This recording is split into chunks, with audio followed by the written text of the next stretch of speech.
bahwa Nabi Isa datang tidak membawa syariat baru, tapi dia membatalkan syariat yang sudah dirubah oleh para pendeta.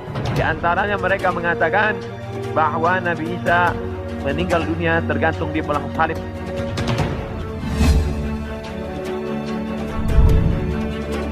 Disebutkan juga dalam Sahih Al-Bukhari. Apa kata Nabi SAW? Tetap dari Abu Hurairah. La taqumus sa'ah, tidak terjadi hari kiamat hatta yanzila fikum ibnu Maryam, sampai datang anak Maryam. Yang dimaksud dengan anak Maryam adalah Nabi Isa alaihissalam, hakaman muqsitan, sebagai seorang hakim yang adil. Mungkin keadilan susah didapatkan dari manusia yang condong kepada harta dan hawa nafsu, tapi kerana dia seorang nabi, bukankah dia sudah mati meninggal dunia?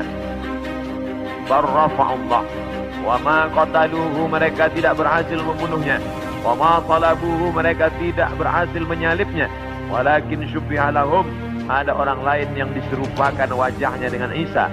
Dialah Yudas Iskariot, dialah Yahuda yang kemudian ditangkap oleh tentara daripada Yahudi yang benci akan Isa, dan mereka menyalibnya di tiang Golgota, dan mereka mengatakan inilah dia.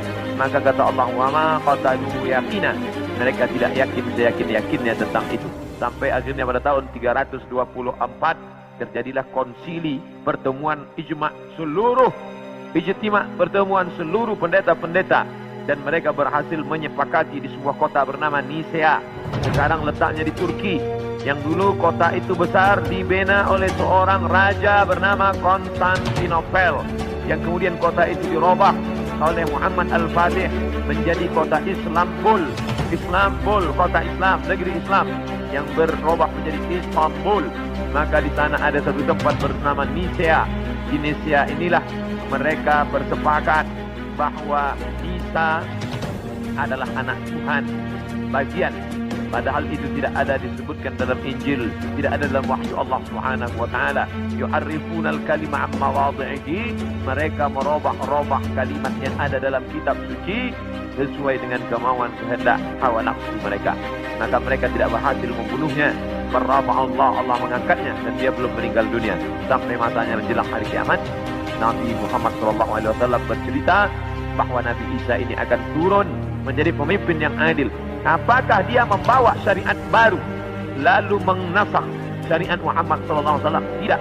Dia menghidupkan lagi sunnah-sunnah Rasulullah SAW. Dia menjadi imam di masjid. Dia mengajak orang salat berjamaah. Dia tetap menegakkan syariat Muhammad. Dia tidak menasakh apapun, kerana dia datang sesudah Nabi Muhammad. Maka dia sendiri pun ikut syariat Nabi Muhammad SAW. Dia tidak hanya sebagai seorang ulama, dia tidak hanya sebagai orang yang faham agama, tapi dia menjadi hakaman muqsitan, sebagai pemimpin yang adil yang akan memimpin dunia. Bila ini terjadi, maka hari kiamat akan segera tiba. Ini termasuk tanda yang fisik, yang nampak, yang orangnya langsung.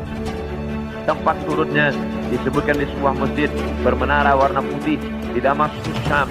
Maka di antara Nabi SAW, Allahumma barik lana fi Syamina, Allahumma barik lana fi Syamina. Ya Allah, berikanlah berkah di negeri Syam. Negeri Syam disebut negeri yang penuh dengan barakah. Subhanallazi asra bi'amrihi lailan minal masjidil haram minal masjidil aqsa alladzi barakna haulahu. Kami berkahi tempat itu linuriyahu min ayatina, karena kami ingin menunjukkan ayat-ayat kami kepada orang yang tidak percaya kepada ayat-ayat. Bahwa Nabi Isa datang tidak membawa syariat baru, tapi dia membatalkan syariat yang sudah dirubah oleh para pendeta. Di antaranya mereka mengatakan bahwa Nabi Isa meninggal dunia tergantung di pelang salib. Maka dibantah.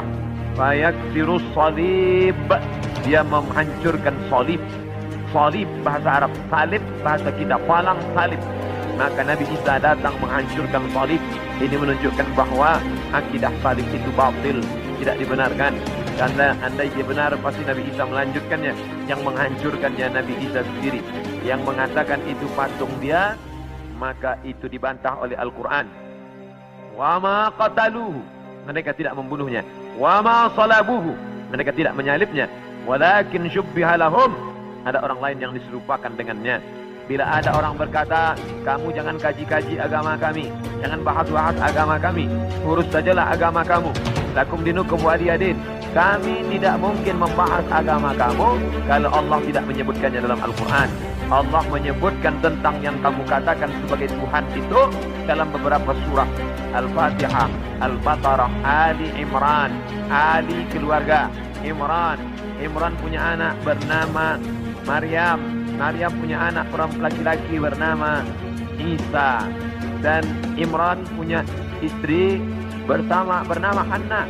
Hannah punya saudari perempuan, melahirkan anak laki-laki bernama Yahya. Dan Yahya punya ayah bernama Zakaria. Maka inilah keluarga yang kecil. Ada Imran, ada Hannah, ada adik Hannah.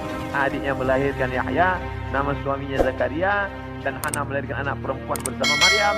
Dan Maryam punya anak laki-laki bernama Isa alaihissalam. Ini keluarga orang baik-baik. Ini keluarga orang yang saleh. Dan mereka itu tidak pernah mengaku dirinya Tuhan. Mal Masih ibnu Maryam illa rasul. Al-Masih tak lain tak bukan hanyalah seorang rasul. Qad khalat min qablihi rusul. Yang sebelumnya sudah ada rasul-rasul. Adam, Idris, Nuh, Salih, Ilyas, Ilyasa, Zakaria, Musa, Yahya, Zulkifli, Daud, Sulaiman, Ayyub. Semuanya meninggal dunia. Maka Nabi Isa alaihissalam pun juga akan meninggal. Hanya saja dia meninggal tidak seperti Nabi yang lain.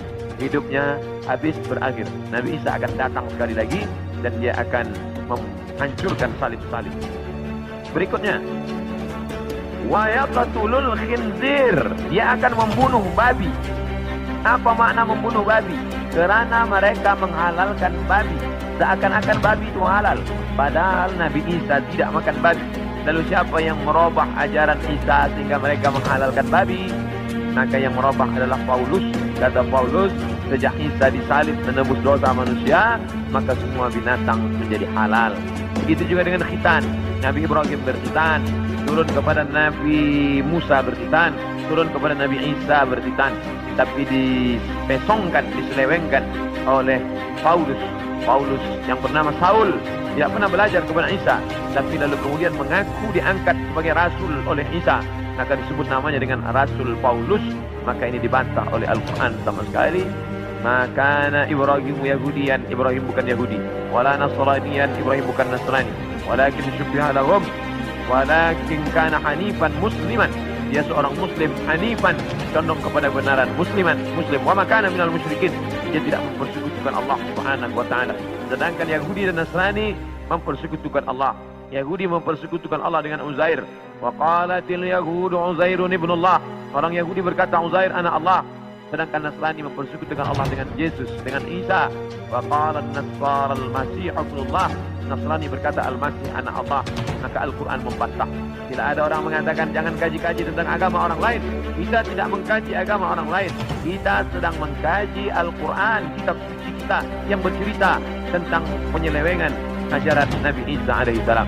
Ini mesti diluruskan. Karena yang kita kaji adalah Al-Quran dan Sunnah Nabi Muhammad sallallahu alaihi wasallam.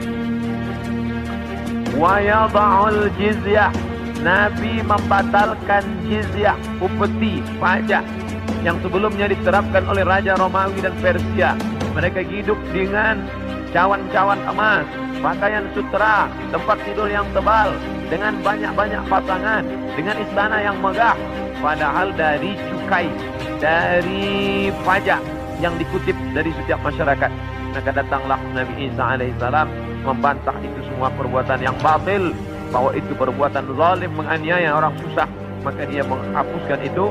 Wa yada'ul jizyah wa yafidul mala hatta la yaqbaluhu ahadun. Dan kemudian dia membagikan harta sampai tidak ada satupun yang mau menerimanya. Apa makna dia membagi harta tak ada orang mau menerima? Kerana orang sudah merasa cukup, tidak lagi merasa perlu banyak. Kerana masalah harta ini tidak ada batasnya. Lau kana li ibni Adam wadiyan min dhahab. Seandainya manusia itu memiliki satu lembah daripada emas, ini ada bukit, di sini ada bukit, ada tanah yang turun ke bawah, tempat bercocok tanam. Lalu kemudian berubah dia menjadi emas, maka manusia tidak pernah berkata cukuplah emas yang banyak ini, tidak. Tapi dia akan berkata mana lagi, mana lagi. Dia terus meminta. Walan tamla fahu illa turab. Sampai mulutnya diisi tanah, masuk ke liang lahat. Barulah dia merasa cukup, barulah dia katakan enough, baru dia katakan cukup, tidak lagi lebih daripada ini. Maka oleh sebab itu Ketika Nabi Isa alaihissalam membagikan harta, ini harta. Dia katakan tidak, kami tidak mau menerimanya.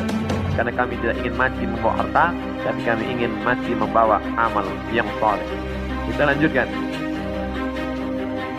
Yang terakhir, hadis masih dari Abu Hurairah radhiyallahu anhu. Kitabnya Sahih Bukhari.